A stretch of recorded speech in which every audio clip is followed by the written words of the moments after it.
Well, good morning. It's a chilly one out there today, that's for sure.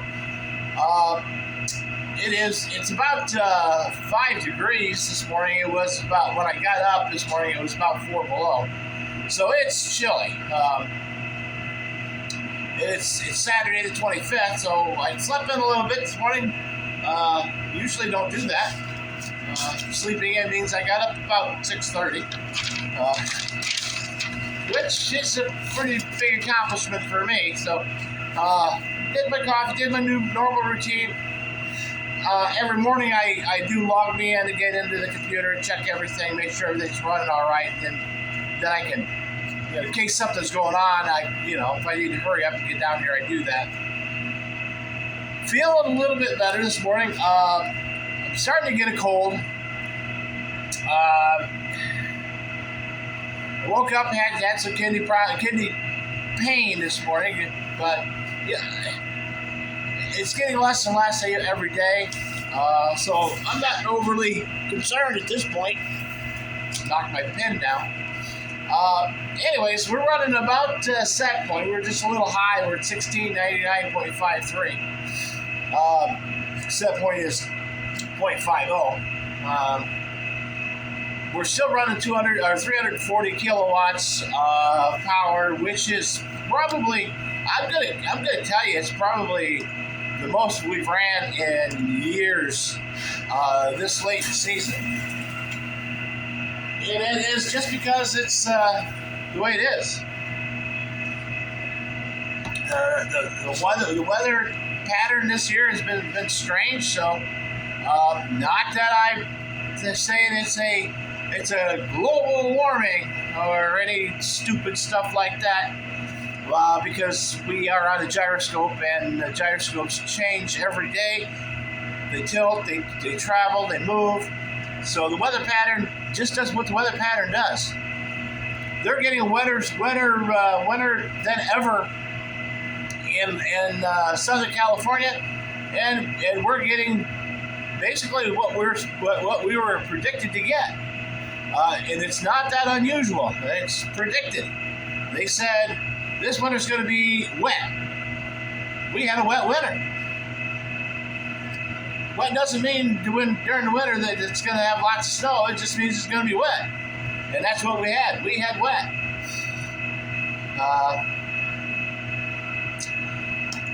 I don't buy into any of that global warming or global climate change or any of that crap, because 3,000 years ago, scientists say that we were under 3 miles of ice right where I'm sitting. So if we're into global warming or climate change, where did it start? It had to start 3,000 years ago when this melted off. Did man have anything to do with it? Did a hydrofluorocarbon cause that? No. Maybe it was the fossil fuel cars that they were driving around. That's what it was. The dinosaurs were driving cars, and they polluted the environment enough that it created climate change.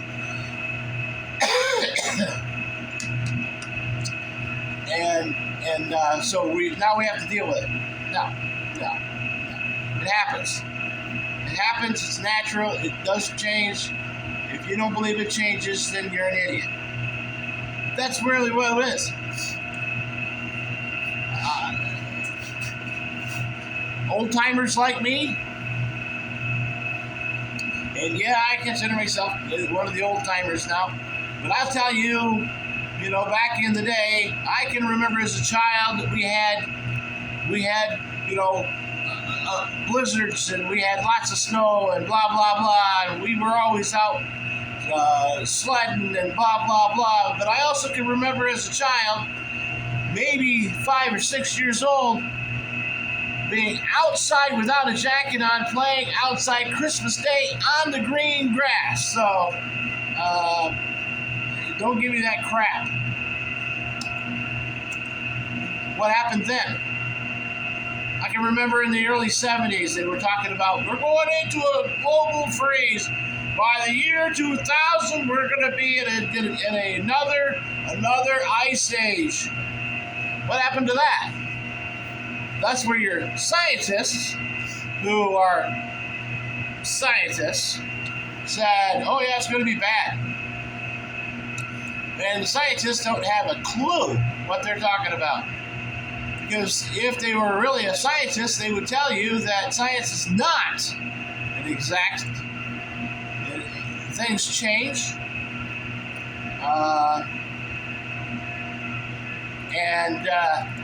There's what I wanted. Things change yearly, continually. I know a guy whose job was to go find the South Pole. Why would he have to go find the South Pole? Not the true, here it is, 90 degrees. His job was finding the magnetic South Pole because and it would move this far, like this. Well, if you're here and the South Pole moves this far, you're farther away from the sun now. You're going to be colder. Now, if it moves the other direction, you're going to be closer to the sun, you're going to be warmer. There's no such thing as climate change. I get so sick and tired of hearing morons on TV, and that they're just an educated moron, saying, oh yeah, this is all caused by global warming, or global climate change. No, it's not. It's called nature. This is what the planet does. We were formed by an intelligent being. That intelligent being knew exactly what to do with this world. And if you don't believe that, you are the idiot. Even atheists believe there's a God. So, and if you don't believe that, throw one of them out of an airplane. I'm sure they'll be yelling, "Oh my God!" on the way down. Anyways, so I'm doing some checks up on what our generation is for the plant. We can go back a number of years right here on this. Total kilowatt hours. No, I don't want that one. I want Cascade to flow, total man hours, previous blah blah blah. Total kilowatts. Alright, now I need to get to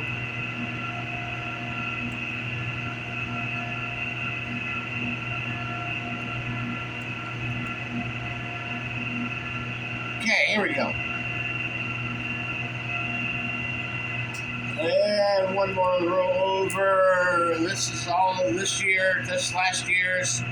Last year on this date, 2/25. We were putting out 237 kilowatts. On this date in 2021. We get out here. 165. Today we're to 365. So you can tell right there's a change. We're increasing. Let's jump back to 2019. And I can tell you, in 2019 we put out 219 kilowatts. So we're 125 over that.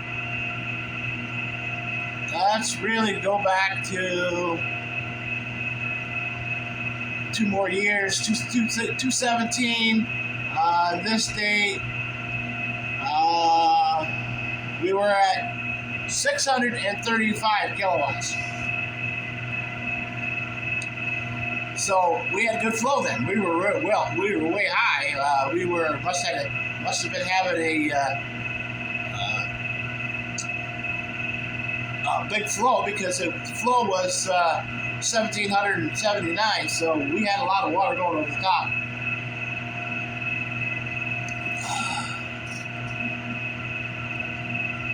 And if we go back a little bit farther, back in time, here's the 2014, and we were putting out 300. So as you can see, we're putting out more voltage or kilowatts than we have in the last 7 years. Certainly, when I started in 2015, this has been the best year we've had since then. That is for sure. And we look for steady. We don't look for, we get a big storm, you have run down where you run for 2-3 days, you've got good power. I look for steady. I want to see constant power going out, something steady, a nice flow, even flow, and we've got that, and it's been that way all winter. We've had one time where we had to shut down one unit, so it's been a nice year.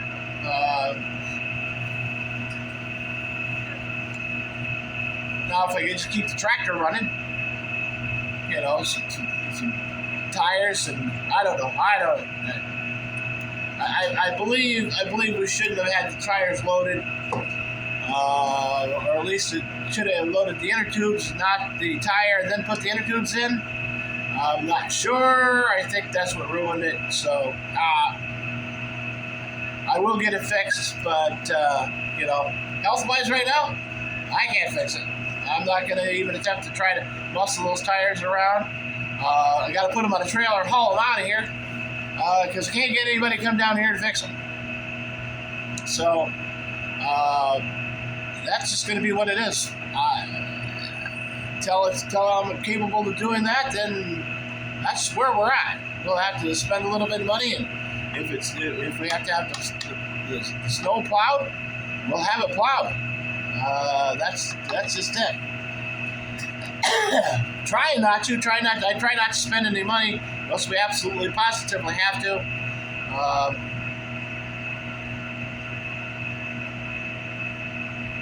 And we go from there. So anyways,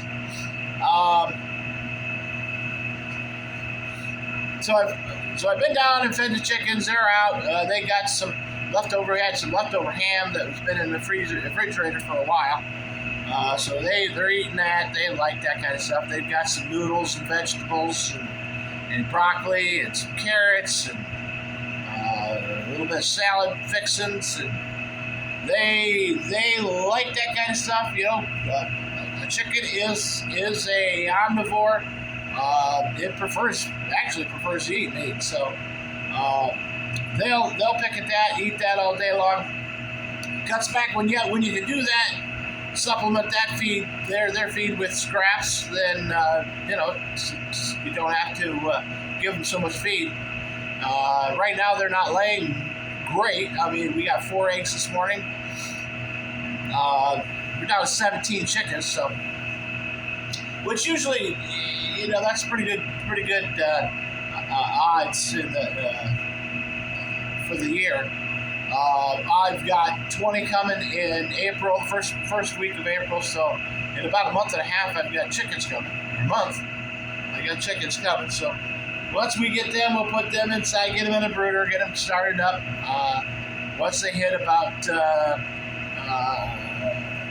3-4 weeks old, start feathering out, the weather and the temperature starts coming up, we'll put them in the other coop. We're going to keep them separate at this point. The plan is, Lee and I discussed this the other day, the plan is we're going to go ahead and move the new chickens into the little coop. We'll get them set up. Basically, we'll build fencing around it, blah, blah, blah. But then we'll, as the other ones die off and, depart the ways, they will then move into, once that coop gets empty, we're gonna rebuild that one. We're gonna do some changing to it, change the outside of it a little bit, make it a little bit more weather tight. And we'll see. We may change some nesting boxes and stuff. So that kind of stuff's gonna happen.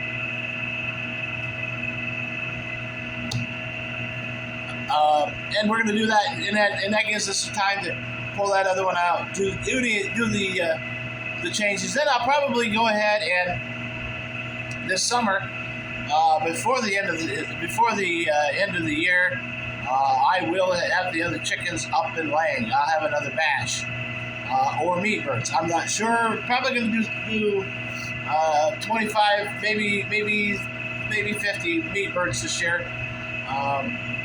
I haven't decided on turkeys yet. We'll cross that bridge when we come to it. So, although they were delicious, they're a lot of work. One thing I did wrong was I let them get too big. So we're gonna have to process them a little sooner. Means I'll order them later. I got the last time I got them in June. And they were heritage, broad-breasted heritage breed, so they were supposed to go 16 weeks, and I think we went 24. So, and I don't think I'll do as many. I think I may just do 2.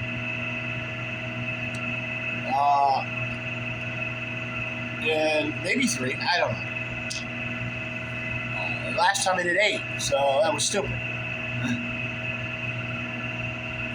So if I do just a couple, we'll be fine, and then we can process them and sell 2 of them off. I got a guy that will buy them. So if I do 2, then I can sell those for what the cost is, and have free turkeys. So that's probably what I will do, and we'll see. We'll just see. Turkeys are fun to raise. They have funny personalities. So we'll just try it. We'll see what happens. I don't know. I really don't. We're still early in the year, and haven't really considered all to consider. I do know that this year we want to do some traveling, so let's see what that brings. And so we'll see. I don't know. All right. Well, that's pretty much all that I've got for you today. Like always, take care of yourselves and those around you, because really that's all we got. Joe, I've got to have a hat size for your fat head. Donna's trying to make you a hat, but she said, I don't know what size his fat head is. So, your fat head, we got to have your fat head size. All right. Anyways, I can talk to Joe because he's my cousin that way. And, that's usually, he does the same thing to me all the time. And my cousin Heather will attest to that. He is a fathead. All right. Anyways, so take care of yourselves, those around you, because really, that's all we got. All right. I'll talk to you later.